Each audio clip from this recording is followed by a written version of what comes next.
to Kapan Lagi On Air, edisi Ngartis with me, Tiara. Wow, udah lama banget ya Tiara gak nyapa nih Kayak Lovers. Nih Kayak Lovers kangen gak sama Tiara? Karena Tiara rindu sekali sama Kayak Lovers. Semoga kalian juga rindu ya sama Tiara. By the way, apa kabarnya nih sekarang? Sudah bulan Desember ya, udah akhir tahun gitu. Wah, bentar lagi sudah ganti tahun. Kayaknya cepet banget ya. Kayaknya tuh tahun ini cuma Januari, Februari, terus tiba-tiba udah Desember aja gitu. Kayak aduh cepat banget. Nah, by the way, sore hari ini coba aku lihat, belum gabung. Jadi nih, sore hari ini kita bakal ngobrol sama salah satu solois ya. Tadinya dia adalah vokalis band, tapi karena suatu kejadian ya sekarang dia menjadi solois gitu. Dan dia barusan aja merilis single terbaru ya. Cukup dari nanti juga sih ini singlenya ya. Dan Tiara juga udah dengar, bagus banget lagunya, video klipnya juga keren banget. Cuman katanya nih proses produksinya cukup lama, mulai dari produksi lagunya sampai video klipnya cukup lama. Apa ya yang sebenarnya membuat produksi single ini lama? Nah, nanti kita bakal tanya-tanya langsung. Cuma nih, gimana kalau kita lihat nih, udah join belum ya? Oke, kita lihat. Sepertinya belum join ya. Oke deh, kalau gitu seperti biasa, sambil nunggu narasumbernya kita sore hari ini, Tiara mau nyapa-nyapa dulu nih, teman-teman Kayak Lovers sudah join di live hari ini. Coba, wah ini tadi ada yang bilang, Lita, Pak Mustafa kangen. Oh my god, senangnya ada yang kangen sama aku. Terus ada Alia Zahira, halo kak, halo juga gitu. Ngomong-ngomong, kalian sekarang lagi di mana nih? Di rumah? Di kantor? Sekarang tuh ngomong-ngomong, sekolah udah pada ini belum sih? Udah pada boleh masuk nggak sih? Belum ya? Wah ini nih, ada yang bilang, wait ya mbak, bentar lagi nih narasumber bakal join. Kalian ngomong udah tahu belum sih Kayak Lovers narasumbernya siapa? Hari ini kita bakal ngobrol-ngobrol sama siapa? Yang tahu bisa dong kalian cek, bisa dong kalian kasih komen-komen di bawah. Nah, by the way Kayak Lovers, kalian sekarang lagi seneng ngapain nih? Wah ini ada yang ngomong magnific gitu. Wah ini banyak ya yang udah join ya. Hai semuanya, hai semuanya. Mau Kayak Lovers di akhir tahun ini ya, udah di bulan Desember gini, apa sih yang biasanya kan udah di akhir tahun kita suka reflect ya selama setahun ini apa yang udah kita capai, apa yang ternyata belum bisa kita capai gitu. Apa nih yang udah kalian reflect selama tahun ini? Mungkin tahun ini karena adanya pandemi, jadi banyak yang kita rencanakan, banyak yang pengen kita capai, belum bisa capai. It's okay menurut Tiara ya. Tahun ini udah bisa survive aja, itu udah luar biasa banget. Karena tahun ini tahun yang berat banget ya, kita di tempat dengan pandemi gitu kan. Benar-benar out of nowhere, tiba-tiba ada pandemi, kita nggak tahu lah, ini benar-benar situasi yang baru, situasi yang sulit. Tapi alhamdulillah kita semua bisa bertahan hingga akhir tahun 2020 ini. Semoga tahun depan 2021 ya kita akan memiliki hal yang lebih baik ya, keadaan bisa menjadi lebih baik, hal yang pengen kita dapetin bisa tercapai gitu kan, hal yang tertunda di tahun ini bisa kita dapatkan di tahun depan. Amin ya. By the way coba kita lihat, udah join belum ya? Oke, belum join nih ternyata. Aku mau nyapa-nyapa lagi deh yang udah pada join, yang udah nge-wave nih. Ada Mas Turamas, hai, Ranggi Saputra 2, hai, Gracia _Nia 2415, hai. Oh ya, kalau misalnya nanti kalian ada pertanyaan untuk bintang tamu kita nih sore hari ini, kalian bisa banget langsung komen di bawah ya, kalian mau nanya apa gitu. Gak apa-apa, kita bebas aja, kita akan ngobrol-ngobrol santai, cerita-cerita apa aja yang udah dilakukan gitu. Ngomong-ngomong kalian gak ada yang nanya ya ini siapa sih bintang tamunya? Apa jangan-jangan kalian yang hadir sore hari ini udah pada tahu ya bakal ngobrol sama siapa Tiara hari ini ya. Tapi kalau kalian nggak tahu, oke, Tiara tidak akan memberikan spoiler karena biar menjadi surprise buat kalian. Oke, aku mau ini kembali menyapa teman-teman ya. Ada Tris underscore Meli 0802. Salam kenal dari Meli Jateng kakak. Halo, halo, apa kabar? Bagaimana kabar di Jawa Tengah? Semoga aman-aman ya. Ngomong-ngomong, ini Tiara ngomong sendiri gitu kan. Terus kayak ngobrol. Ini jadi kayak ini gak sih? Kayak acara-acara titip salam. Zaman-zaman dulu tuh kalau kalian suka baca, suka denger radio, tuh pasti tahu tuh ada acara-acara titip salam, tipsan gitu. Ini kalau misalkan mau titip salam, oke lah kita buka.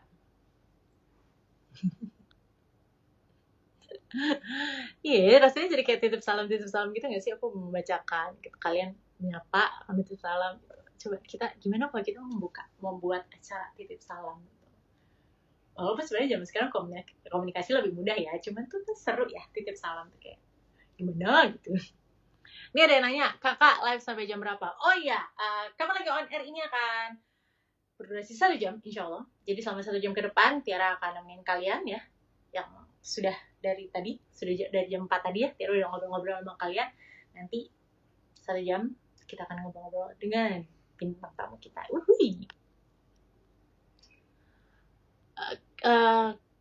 Ada Rudi Setio Ajika, itu baik banget bukunya. Kalian nggak tahu ini sebenarnya adalah tempelan, percaya nggak ya? Nah, by the way Lovers, kalian tuh sekarang di tengah pandemi gini ya, udah mulai berani-berani keluar nggak sih? Atau kalian masih lebih sering di rumah gitu? Karena kebetulan mungkin beberapa perusahaan masih memutuskan untuk yaudah WFH aja gitu, atau mungkin udah ada yang kerja kan back to office gitu. Kalau kalian nih sekarang udah berani keluar nggak sih? Dan tentunya ya Lovers, kalau kalian keluar kemana-mana gitu, kerja atau ya beli groceries apalah pokoknya, pastikan ya Lovers untuk selalu ingat pesan ibu ya Lovers, cuci tangan, pakai masker, dan jaga jarak ya gitu. Nih Tiara kasih tahu aja ya, Tiara tuh kalau pergi tanpa sadar tuh bisa bawa 4 hand sanitizer, kayak tanpa sadar cemplung-cemplungnya hand sanitizer, karena emang kalau udah keluar tuh suka agak-agak parno dikit gitu loh Lovers, megang dikit hand sanitizer, jadi tanpa sadar baunya banyak banget. Ini beneran ada yang titip salam loh Lovers. Ini kita bacakan ya. Dede 09255. Hai Kak, titip salam buat keluarga di kampung Kuningan, Jawa Barat. Semenjak pandemi belum pernah pulang. Ya ampun, sedihnya. Itu udah cukup lama ya, udah 9 bulan ya, 9 bulanan nggak bisa pulang. Semoga di tahun 2021 dengan kan katanya vaksin udah ada juga nih ya. Semoga setelah udah divaksin apa segala macam dan kondisi sudah lebih membaik, semoga Dede 09255 bisa segera bertemu dengan keluarganya ya. Amin. Dan juga buat Lovers yang sampai saat ini belum bisa ketemu dengan keluarga karena kalian masih belum bisa untuk pergi-pergi di tengah masa pandemi ini kan, memang lebih serem gitu. Oh, Lovers, ini narasumber kita udah datang, bintang tamu kita. Bisa segera bertemu dengan keluarganya Lovers ya, yang belum sempat ketemu. Oke, ini bintang tamu kita udah hadir. Terus udah gak sabar banget nih mau ngobrol. Hai Ivan. Hai, selamat sore. Selamat sore, lagi di mobil ya? Lagi di jalan ya? Iya nih. Nggak apa-apa ya? Oh nggak apa-apa. Yang penting sinyal aman segala macam. Suara aku jelas ya? Aman jelas, suaraku jelas. Oh jelas sekali. Boleh nih Ivan disapa dulu nih teman-teman nih. Ivan Nastik, kawan Seventeen, Lovers dari tadi udah nungguin Ivan nih. Disapa dulu dong. Lovers, buat Ivan Nastik, buat kawan Seventeen, selamat sore, assalamualaikum warahmatullahi wabarakatuh. Waalaikumsalam. Ini akhirnya lagi video call kita interview sama kapanlagi.com, menyenangkan sekali. Terakhir aku di kapanlagi.com itu kapan ya? Terakhir aku visit di, kalau nggak salah aku terakhir itu berapa tahun yang lalu gitu. Udah lama banget. Sepertinya aku belum join kapan lagi ya. Baru. By the way, Ivan, selamat nih untuk single Janji Hati. Keren sekali, lagunya bagus banget. Video klipnya juga oke banget. Keren. By the way, kenapa baru dirilisnya di akhir tahun 2020? Ini pasti udah kawan Seventeen, Ivan Nastik, ini pasti udah nunggu banget nih. Kenapa lama? Apa karena pandemi COVID-19? Pertama itu karena sebenarnya harusnya lagu ini rilis tuh bulan April. Oh, lama banget. Jauh banget Harusnya ya. April 2020 iya. Hmm. Cuma karena pandemi jadi mundur. Mm-mm. Nah, kalau sampai 2 tahun sih ya yang pertama maksudnya karena terakhir aku rilis single itu Mm-mm. sama Seventeen itu judulnya Jangan Dulu Pergi. Nah, itu tuh Mm-mm. bulan sekitar Oktober 2018. Nah, sebenarnya kan waktu itu Mm-mm. di Desember 2018 kan aku kena maksudnya Seventeen Mm-mm. terkena musibah, kejadian yang gak Mm-mm. mengenakan. So, Mm-mm. aku butuh waktu sih sebenarnya, kurang lebihnya begitu Mm-mm. sih sebenarnya, kenapa sampai lama sebenarnya butuh waktu gitu buat kayak Mm-mm. balik lagi ke musik, penyesuaian dan segala macam bla bla Mm-mm. bla gitu. Nah, terus tadi Ivan bilang harusnya di bulan April, berarti Ya, tertundanya juga karena pandemi ini ya. betul banget. Dan akhirnya karena sekarang kondisi sudah membaik ya, Van ya. Ya, alhamdulillah udah membaik. Eh, Pandeminya mudah-mudahan sih Amin. Amin. eh, Amin. ini udah agak-agak surut-surut nih, jadi Iya, makanya mudah-mudahan cepet hilang. So kayak udah agak surut ya, ayolah kita keluar single gitu. gitu. Akhirnya nih gitu. Nah, Ya, ngomong-ngomong soal pandemi nih, Van ya. oke. Selama pandemi COVID-19 kan ya mau nggak mau kita harus sering berdiam diri di rumah gitu kan, nggak bisa Ya, sering-sering ketemu teman gitu kan, iya, ketemu iya. keluarga gitu. Nah, dan banyak orang yang akhirnya burn out gitu, kayak capek gitu kan, kesel, exhausted lah intinya. Nah, kalau Ivan Ya. sendiri nih menjaga supaya tetap waras di tengah pandemi COVID-19 gini, supaya nggak mandek kreativitasnya dalam berkarya, gimana caranya, Van? Tapi ini aku suka banget. Aku suka kata-kata gimana caranya biar tetap waras, biar tetap insane gitu ya. Karena benar juga, maksudnya banyak sekali orang-orang yang maksudnya losing insanity gitu, kayak jadi Iya, kayak benar. bingung mau ngapain, stres, bla bla bla gitu. Kalau karena menurut gue si pandemi ini nih menurut gue benar-benar apa ya? Lo benar-benar maksudnya kita tuh benar-benar sebenarnya harus malah boleh melakukan apa saja. Kalau menurutku ya, as long as protokol kesehatan tetap dijalankan tapi. Iya, jadi kayak Gitu. misalnya malah lebih baik kayak olahraga. Kalau misalnya memang perlu Benar.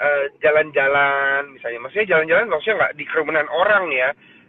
Misalnya kayak gini, kayak gue dan beberapa teman-teman bersepeda nggak rame-rame banget itu, dan tetap menjaga protokol kesehatan. Itu sering banget sepedaan misalnya ke let's say lah yang murah-murah dan dekat-dekat, misalnya ada gunung, gue lupa tuh gunung dekat Sentul situ. Jadi cari yang hijau-hijau biar tetap waras, biar tetap segar, biar tetap semangat. Betul waras. Nah, itu sih.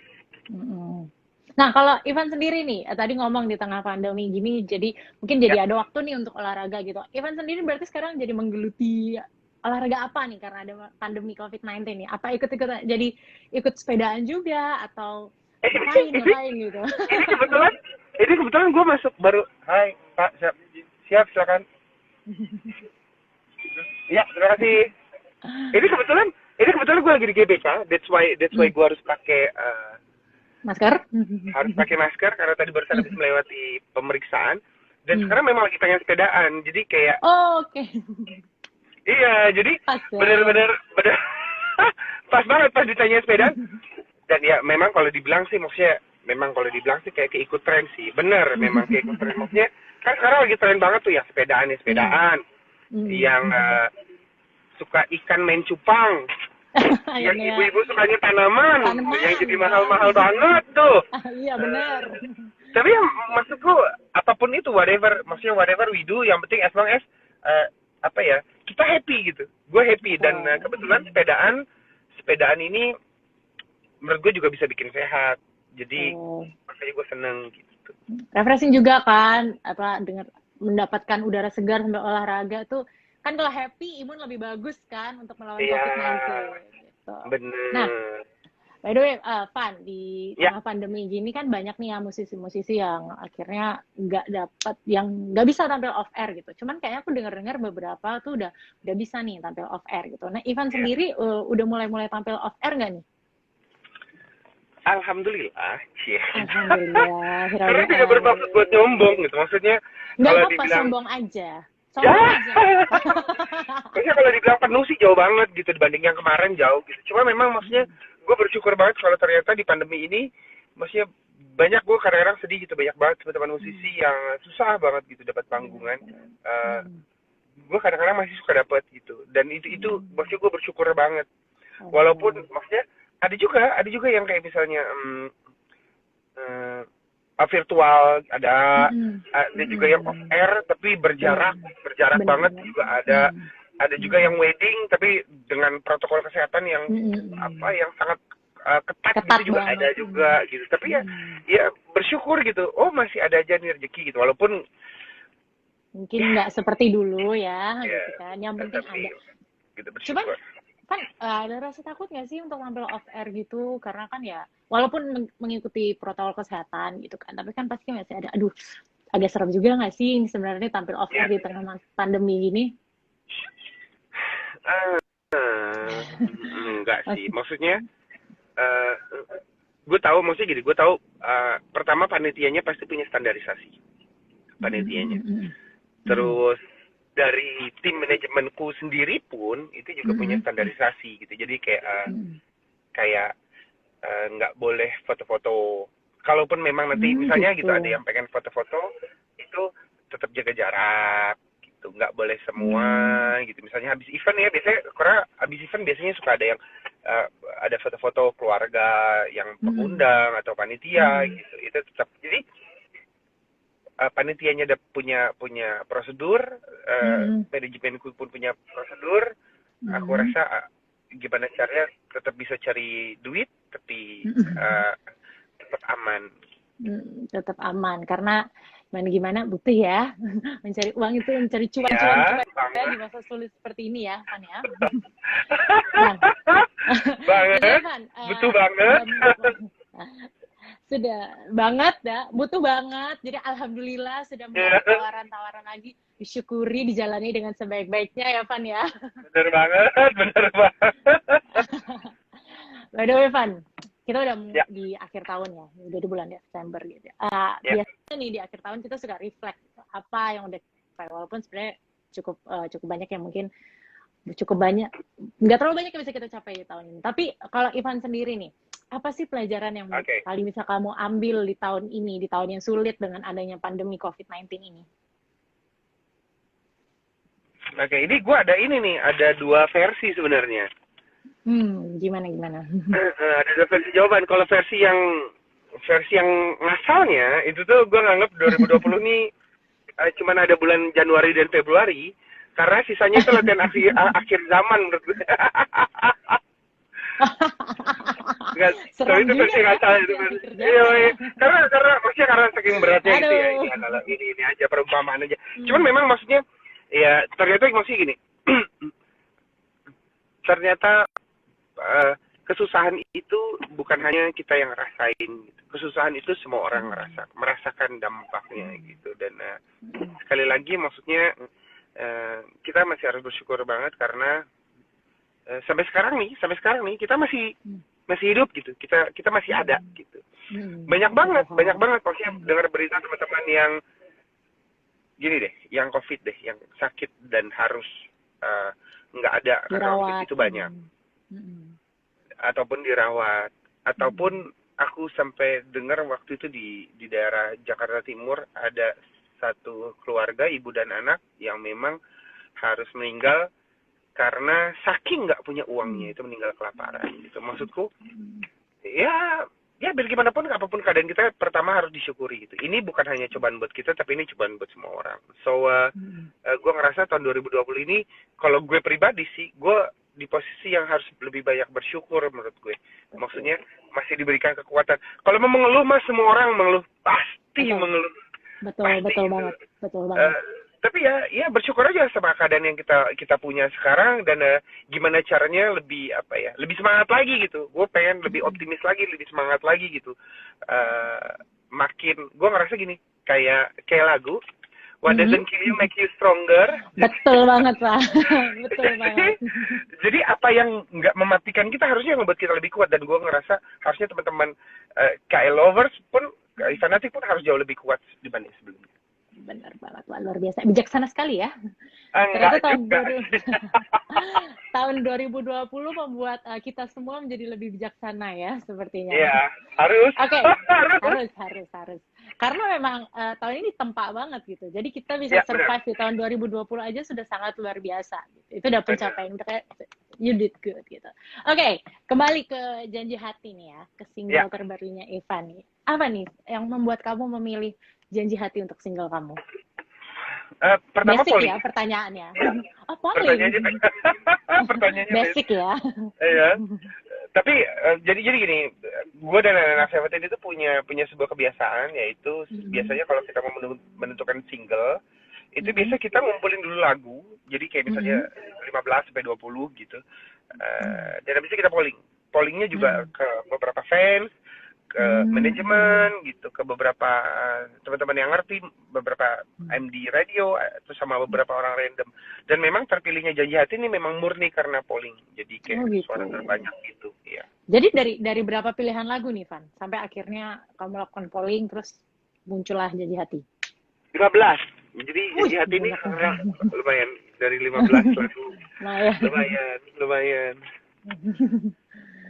Terus gimana Van? Lanjut tadi. Gimana? Iya, 15 lagu. ya jadi karena Janji Hati polling. Dan gue juga maksudnya gini, sebelum ini kan sebelum gue ngeluarin single Janji Hati kan juga ada 2 single sebelumnya, dan itu single sedih Hmm. gitu. Hmm. Bisa dibilang single curhatnya gue lah. Maksudnya ya, gue penyanyi, curhatnya pasti nyanyi lewat lagu gitu. Hmm. So dari 15 lagu ini memang gue memutuskan buat gimana caranya lagu yang akan rilis ini adalah lagu jatuh cinta gitu, karena maksudnya gue nggak pengen sedih-sedih.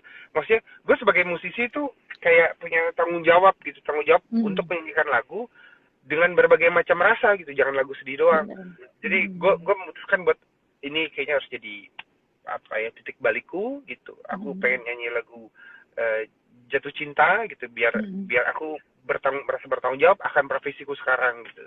So Janji Hati menurutku pilihan yang paling tepat karena pertama itu pollingnya paling banyak di internalku, kedua ini lagu jatuh cinta, jadi aku suka banget. Jadi kayak refresh lah ya, kayak ya, new page gitu, lebih seger gitu, betul sekali. Ya. Nah, by the way, Van, aku kemarin tuh lihat Instastory gitu kan, Instagram kamu, dan kamu kayak curhat kalau selama ini kan kamu produksikan bersama teman-teman gitu, dan kamu biasanya dikasih tanggung jawab untuk vokal atau backing vokal. Nah, untuk single ini kan kamu totally sendiri nih, pengalaman baru gitu. Kamu harus belajar baru, mulai dari alat musiknya gitu, terus kayak konsep isiannya juga gitu. Dari sekian banyak prosesnya untuk produksi Janji Hati ini, apa yang menurut kamu paling sulit?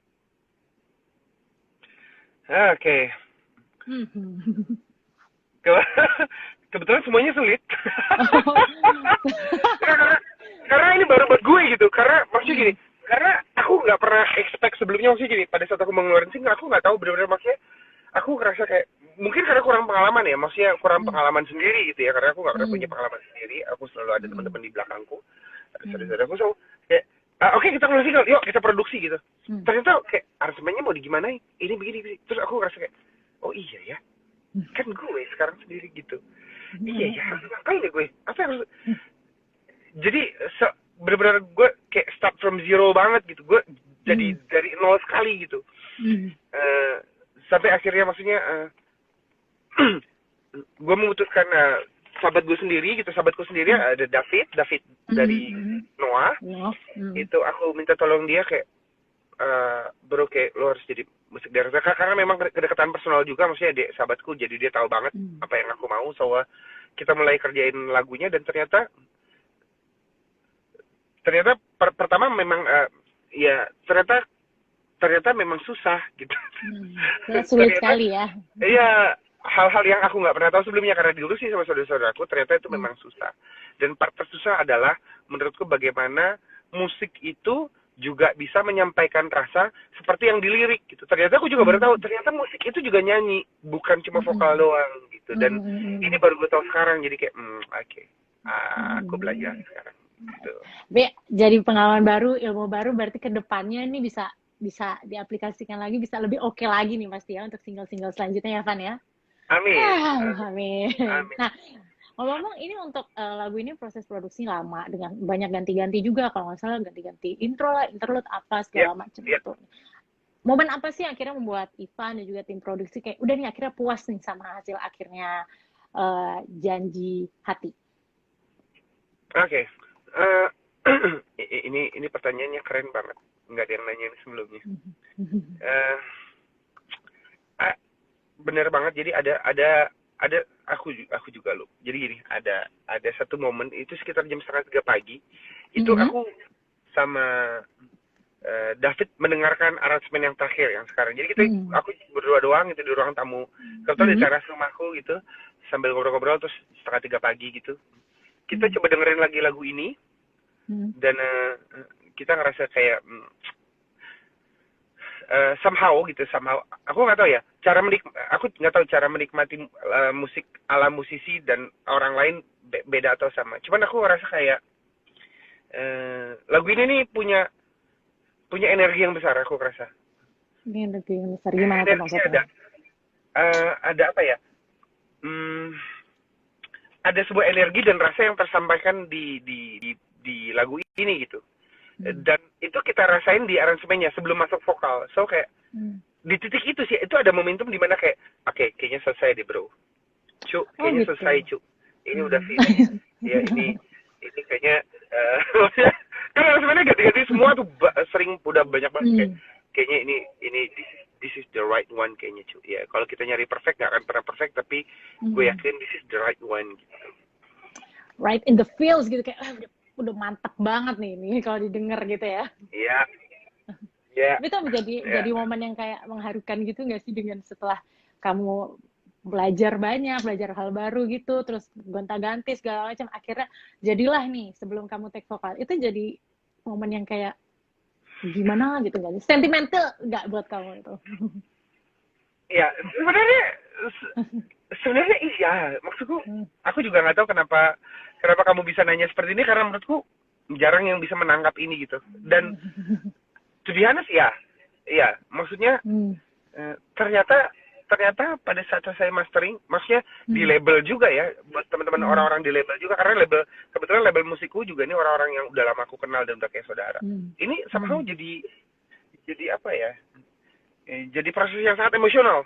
Hmm. Beneran, proses yang sangat emosional. Jadi kayak either David, gue, orang-orang label, ada Andri juga yang punya lagu gitu, which is dia juga additional gitarisku, dan dia juga sahabatnya David juga.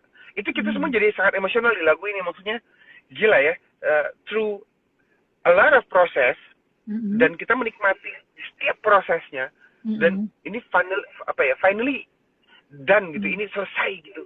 Hmm. Jadi kayak emosional banget sih, memang bahagia gitu, bahagia sekali gitu. Jadinya jadi hati jadi kayak anak gitu ya kan ya, karena kan proses panjang ya kan. Iya benar. Betul. Ini ya buat musisi tuh begitu memang. Kayak jadi Iya. melahirkan karya tuh melahirkan apa kayak ada anak baru gitu. Alhamdulillah anaknya nambah lagu bentuknya tapi janji hati. Anaknya nama. Alhamdulillah. Alhamdulillah, mereka kan banyak rezeki nih, berarti kan janji hati banyak Amin. rezeki juga. Amin. Amin, amin, amin, Amin, amin. amin, amin. Oke, nice. Kita bahas video klipnya nih. Aku udah nonton. Ya, Keren banget ya, ya. Temanya tuh seru, konsepnya seru gitu. Zombie outbreak gitu ya. ya. Sebenarnya ini inspirasi dari mana? Dan dengar-dengar ini juga milih storyline-nya melalui polling juga ya untuk video klip ini. Kalau Atau polling, gimana? kalau polling sih enggak. Tapi Hmm. memang dia, maksudnya gini, sang Hmm. sutradara itu ngasih aku tujuh storyline. Nah, Hmm. tidak melalui polling, tapi aku yang milih sendiri sih. Jadi kayak Oh gitu. maksudnya gini, standarisasi band pop Indonesia dan memang Hmm. memang Seventeen juga melakukan itu gitu. Itu kan kayak yang Hmm. ditabrak mobil, Hmm. hujan-hujanan, Iya. sedih, nangis. Gitu kan yang Ya itu nangis standar. gitu. Ya itu standar band pop Indonesia. Dan Seventeen pun melakukan itu gitu. Maksudnya Hmm. itu tidak salah, cuman waktu itu zamannya memang lagi ngetop Hmm. banget, ngetren banget Hmm. kayak gitu. Nah, aku ngerasa kayak gue gue sudah mengeluarkan semua effort maksudnya sudah semaksimal mungkin gitu berproses di Hmm. dalam audionya. Gue pengen Hmm. videonya hal-hal yang jangan sampai hal yang biasa gitu. So begitu dikasih 7 storyline, itu gue pilih uh, yang paling uncommon. Tapi gue ngerasa jalan ceritanya itu masuk sama lagunya gitu, karena janji gitu, maksudnya janji hati, ini hati yang sedang berjanji gitu. Biasanya orang kayak berjanji, gue akan berjanji mencintai lo hidup dan mati, tapi kalau ini jangankan hidup atau mati gitu, lo setengah hidup setengah mati, maksudnya zombie aja gue tetap akan cinta sama lo, dan Gila, kayak gitu, kayak gitu. Kayak waduh, hidupnya disayang, ini hidup enggak, mati enggak nih, disayangin loh, gimana kok ini 100% loh ini. Itu kayak sebenarnya menggambarkan kebucinan tingkat atas gitu, udah puncaknya kebucinan itu kayaknya. Ya begitu, ini bucin banget nih. tapi memang gue suka gitu, maksudnya wah ini keren nih, direkturnya keren nih gitu. Tapi Pak, dengan itu kan temanya sci-fi gitu, kamu sendiri tuh berarti emang suka film-film sci-fi atau gimana? Atau karena ya udah, karena ini udah paling unik lah gitu, makanya pilihnya yang gini gitu? Suka sih, maksudnya kebetulan gue juga suka film sci-fi, itu gue suka. Memang gue suka gitu. Fiksi-fiksi itu memang gue suka. Gitu. Apa ya, berimajinasi gitu. Dan ini kan imajinatif banget nih video klipnya gitu. Maksudnya kayak zombie gitu.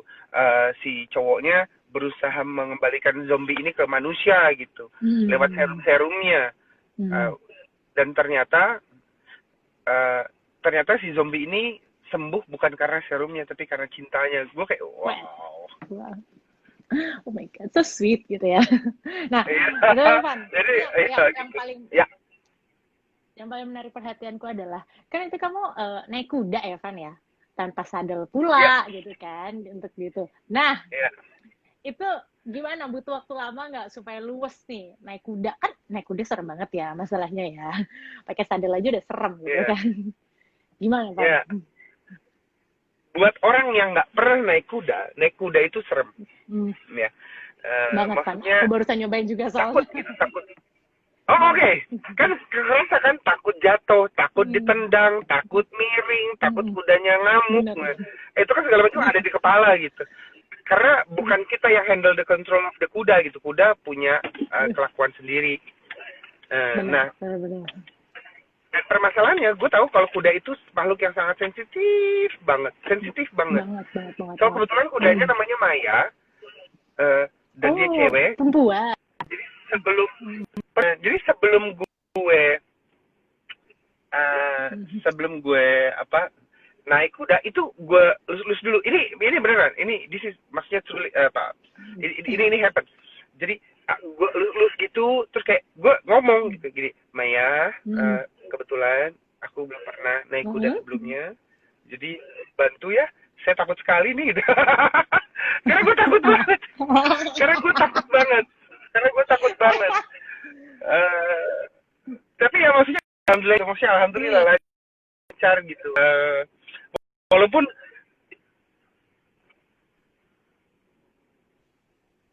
iya karena kuda itu makhluk yang sangat sensitif gitu, apalagi itu cewek juga gitu.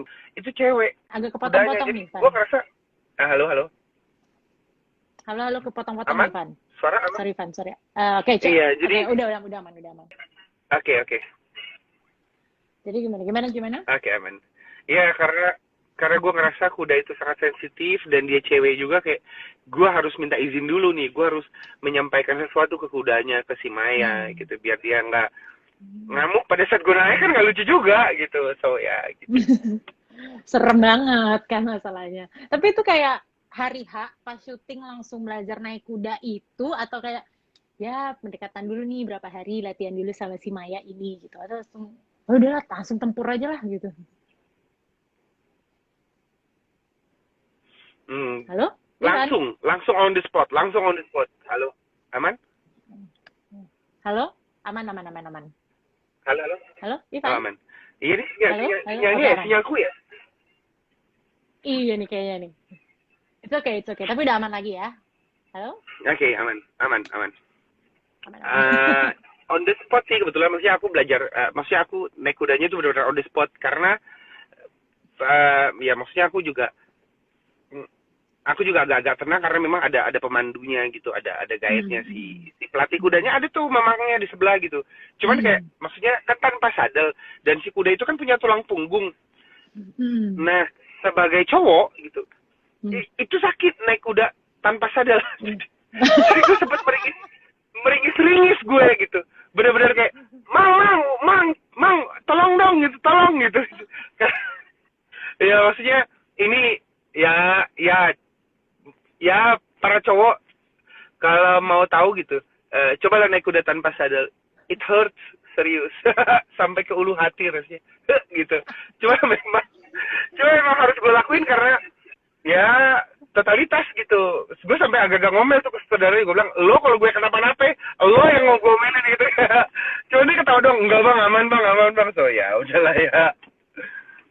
Kan gimana ya tuh ya, kan udah sakit tapi mesti kayak actingnya kan masih cool gitu kan, kayak gagah Itu dia, gitu. jadi asli ya itu muka gue meringis banget karena perih gitu. Tapi wajah-wajah meringisnya tuh hasilnya jadi cool gitu ya, kayak gitu kan. Apalagi pas bonceng gitu kan, jadi kayak kan ini kali bonceng model juga tuh. Itu kalau maksudnya kalau gue ngeliat video klipnya terus gue yang sok cool gitu, itu gue ngebayangin maksudnya behind the scene-nya tuh benar-benar yang gue meringis itu kayak gue ketawa sendiri kayak Fan lo nih bener. Begitulah. You have no idea. Ini berarti terbongkar rahasia. Terbalik ketampanan, kekulannya segala macam, ternyata ada sakit enggak nih. Pucat itu. Aduh. Berapa jam? Mana harus berapa jam tuh naik kuda kayak gitu tuh? Sekitar 2 jam, sejam 2 jam lah. Ya lumayan kemang gitu. Kemang banget. Ya begitulah. Ya. Cuman kan yang penting hasilnya bagus, keren banget, cool banget gitu. Memang harus ada perjuangan gitu, harus ada sakit-sakit dulu gitu. Biar hasilnya bagus. Nah, ternyata. Nah, Van, ada hal yang menarik juga nih. Itu kan di menuju akhir, itu ada 3 cameo kan, 3 cameo cowok gitu. Iya. Betul. Nah, itu jadi simbol untuk para personel Seventeen yang lain atau gimana, Van? Iya. Jadi memang. Jadi memang aku meminta, maksudnya gini, memang ada pesan, memang ada message-nya gitu. Aku pengen ada message yang aku sampaikan lewat video klip itu. Kalau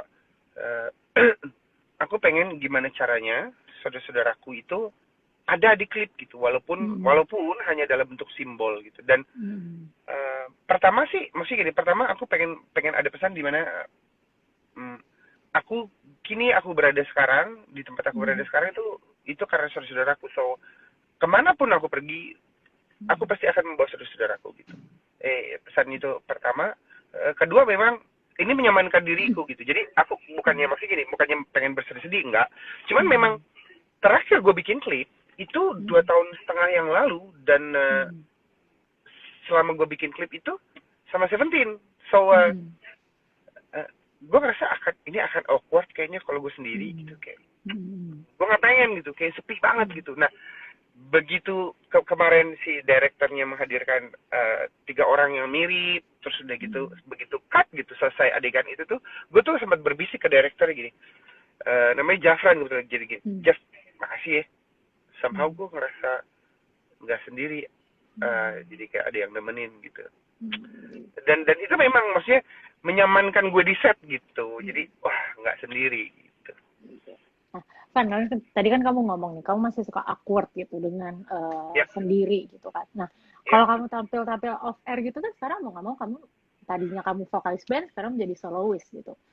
Aneh nggak sih? Berat nggak sih untuk tampil sendiri gitu kan? Jadi kebetulan yang gini, karena gue juga masih gini, karena aku juga nggak pernah berpikir untuk aku terlahir sebagai soloist.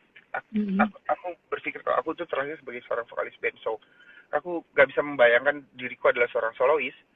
Aku minta additional player, jadi aku minta kemana-mana aku bawa additional player, jadi berasa aku kayak seband. Nah, Eh, dan additionalku itu terpilih karena kriteria kedekatan, bukan karena skill misalnya dalam tanda kutip ya. Kayak misalnya drummernya itu kembaranku sendiri, additional drummernya. Basisnya itu masih keluarga besar Seventeen. Gitaris akustiknya itu sepupunya almarhum drummernya Seventeen. Kalau pianisnya memang udah lama sama Seventeen. Nah, gitarisnya itu mirip banget sama almarhum Herman. So, aku ngerasa kayak aku masih ditemenin gitu. Jadi aku memang maksudnya nggak bisa aja maksudnya aku ngerasa masih awkward banget di atas panggung sendiri, apalagi pakai minus one terus joget-joget gitu, kayak ini bukan gue gitu.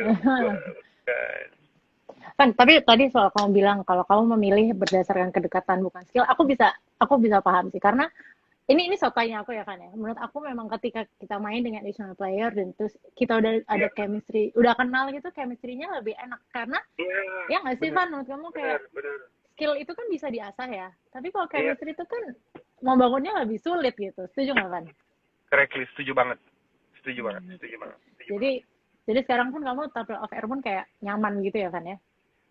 Iya, nyaman banget gak karena sama. perginya ya nggak sendiri, nggak kesepian gitu, karena rame-rame tetap sama keluarga gitu. Dan sebelum naik panggung itu kita masih gini, kemarin 2019 awal itu kan gue udah mulai manggung alhamdulillah, sampai akhirnya terhenti karena pandemi. Nah itu gue udah mulai pakai additional, dan additional tetap. Jadi sebelum kita manggung itu kita selalu berdoa buat anak-anak gitu ya, buat anak-anak Seventeen yang udah nggak ada gitu, buat saudara-saudara aku anak-anak Seventeen. Jadi aku somehow kita ngerasa kayak oke, mudah-mudahan bla bla bla bla bla gitu sebelum manggung, mudah-mudahan ini bisa jadi berkah, mudah-mudahan ini bla bla bla. Terus ini untuk para saudara-saudara kita yang sudah mendahului kita, terus kita baca Al-Fatihah sama-sama karena kebetulan Muslim. Jadi menyamankan aja gitu, kayak kita juga bukan, maksudnya yang di atas panggung teman-temanku, saudara-saudaraku juga saudara-saudara Seventeen yang additional ini bukan menggantikan tapi meneruskan apa yang lalu sudah jalankan. Aku suka banget kata-kata ini bukan menggantikan, ini tapi meneruskan gitu. Jadi kayak kita nggak melupakan tapi kita tetap harus move on gitu, gimana pun caranya kan gitu. Nah Pan, merilis Janji Hati ini juga merupakan jadi salah satu proses healing nggak sih buat kamu? Iya, benar banget. Somehow maksudnya gini, karena kan kita di atas panggung ya, bernyanyi itu kan penuh rasa. Kalau ya maksudnya ya gue tahu lagu kemarin itu selalu dikait-kaitkan sama kejadian, gue tahu kok. Dan gue tahu maksudnya gue kemanapun pasti orang-orang ada aja yang minta kayak nyanyi lagu kemarin dong gitu. Sedangkan menurut gue nyanyi itu harus pakai rasa gitu. So memang agak sedikit sedih gitu pada saat nyanyi lagu kemarin tuh berasa gimana gitu. Nah pada saat nyanyi lagu Janji Hati tuh somehow karena itu lagu cinta gitu, jadi kayak self feeling aja gitu, karena itu lagu bahagia gitu. Jadi ikutan bahagia juga ketika mainkannya itu ya Van ya? Iya benar sih, betul banget. Evan ngomong soal kemarin, kan film kemarin nih udah rilis ya 3 Desember. Gimana? Alhamdulillah lega. Itu ketunda karena pandemi juga ya? Kalau itu benar-benar, maksudnya kalau itu benar-benar karena pandemi, karena maksudnya karena begitu pandemi kan bioskop tutup, benar-benar tutup gitu kan. Jadi kalau itu benar-benar maksudnya benar-benar faktor penyebab utamanya benar-benar karena pandemi. Makanya sekarang maksudnya akhirnya bisa rilis, bioskop bisa buka tuh lega banget gitu. Makanya gue juga bingung kalau gue pengen mengeluh di tahun 2020 tuh karena gue ngerasa kayak maksudnya sang pencipta sudah memberikan gue kesempatan untuk gitu merilis single yang gue bisa move on. Satu lagi adalah film kemarin yang benar-benar amanah. Film itu tuh amanah karena apa? Karena maksudnya ada beberapa orang yang berpikir kayak Van, ini nih pasti ada investor tajir nih, banyak duit nih, memanfaatkan keadaan nih, ini ngejual bla bla bla gitu. Bukan gitu. Jadi sebulan sebelum kejadian, gue dan anak-anak Seventeen itu sebenarnya udah merencanakan film dokumenter. Dan kita sudah melakukan pengumpulan footage gitu. Buat ulang tahun Seventeen yang ke-20 itu Januari 2019. Jadi sebenarnya meneruskan dan di 2020 ini kayak gue ngerasa lega banget gitu, maksudnya yang jadi amanah sudah, yang jadi move on pun sudah gitu, kayak Jadi paket komplit ya, alhamdulillah. Kayak alhamdulillah. closure gitu ya, di akhir tahun closure gitu. Amanah Iya, udah gitu, jalan terus iya, juga gitu. Nah, iya, by the way, Van, iya. kira-kira kan di akhir tahun ini udah merilis single gitu. Di tahun 2021 nih, kira-kira bakal merilis album atau masih single-single aja lah dulu? Eh, pertama pasti pasti single dulu, karena biar gimana pun baru satu lagu di mana gue belajar untuk memproduksi musik, jadi gue Yang ternyata sulit. iya, jadi gue masih ngerasa newbie, masih ngerasa amatir. Dan gue tau gue harus gue harus mencoba, untuk bukan mencoba, gue harus membuat formula baru musiknya Ivan Seventeen itu sebenarnya formulanya seperti apa sih, bentuknya seperti apa gitu. Nah, dan gue harus pelan-pelan buatnya gitu. So kayaknya 2021 udah ada single yang memang dipersiapkan, cuma memang karena lagi fokus di Janji Hati, jadi fokus Janji Hati dulu. Cuma minta doanya aja, maksudnya buat Kyle Lovers, buat Kawan Seventeen, buat Ivanatik, mudah-mudahan proses menuju albumnya dilancarkan. Amin, amin, amin. Ditunggu juga ya, semoga ya. Siapa tahu kan, karena udah sekali gitu menjalani produksi, udah kayak, oh udah ngerti lah tahap-tahapnya mesti gimana, jadi lebih lancar ya untuk single. Amin, amin, amin, amin. Van, gimana kalau dinyanyiin dikit lah lagunya Janji Hati ini pasti Ivanatik, Kawan Seventeen, Kyle Lovers. Oke. Mau denger? Ini udah Mike sambil sosok Monggo. Oke, that's right. Buat Kyle Lovers, buat Ivanatik, buat Kawan Seventeen. Bila memang semua kan terjadi, ku akan menyayangimu sampai akhir nanti. Aku kan di sini untuk dirimu dan terus menyayangimu, jalani hidup sampai akhir nanti. Wow, my God, keren. Luar biasa, Ivan. Pak, ini kira-kira kalau mau denger lagunya, ini mesti di mana nih? Streamingnya di mana gitu? Di semua digital platform pasti, maksudnya di Joox, Spotify, di Apple Music, di iTunes, di Weezer, di Langit Musik ada. Dan ya maksudnya kalau lo mau ngeliat langsung sama video klipnya yang zombie itu. Gitu. Yang zombie yang naik kuda penuh pengorbanan yang naik kuda itu itu lo lihat di YouTube channel Every Record atau keywordnya, lo bisa search keywordnya Ivan Seventeen Janji Hati. Gitu. Ya itu Kyle Lovers ya, harus ditonton itu video klip Janji Hati, melihat kekeranannya Ivan. Perjuangan ya. Perjuangan 2 jam naik kuda tanpa sadar tuh ya. Iya, lo meringis. Kyle Lovers harus menghargai lah pengorbanan gue gitu. Ditonton, di like, di komen, luar biasa ya perjuangannya gitu ya. Banget. Oke, Ivan, thank you untuk waktunya ya. Terima kasih. Sukses untuk Janji Hati, semoga ditunggu-tunggu karya-karya selanjutnya dan semoga sehat-sehat terus ya di tengah pandemi. Amin, sehat juga ya. Makasih banyak. Ya, thank you. Ivan, mohon maaf kalau ada salah kata. Sampai jumpa. Kapan-kapan kita ngobrol-ngobrol lagi ya, Ivan ya. Amin. Ya, makasih ya. Assalamualaikum. Waalaikumsalam. Oke, Kak Lovers, itu tadi tuh ngobrol-ngobrol sama Ivan. Seru banget ya, banyak banget cerita-cerita yang udah dibagiin sama Ivan. Buat kalian yang tadi terlambat join atau pengen nonton lagi, jangan sedih. Kalian bisa rewatch di YouTube-nya kapanlagi.com atau di channel videonya kapanlagi.com atau langsung aja tunggu di Instagramnya kapanlagi.com. Nah, thank you nih for watching Kapan Lagi On Air. Mohon maaf ya kalau tiada ada salah-salah kata. Sampai jumpa di Kapan Lagi On Air selanjutnya. Dan Kyle ingat pesan ibu ya. Kita masih di tengah pandemi, jadi harus ingat pesan ibu. Cuci tangan, pakai masker, dan jaga jarak. Sampai salah. Jaga jarak. Dadah, Kyle. Bye. See you.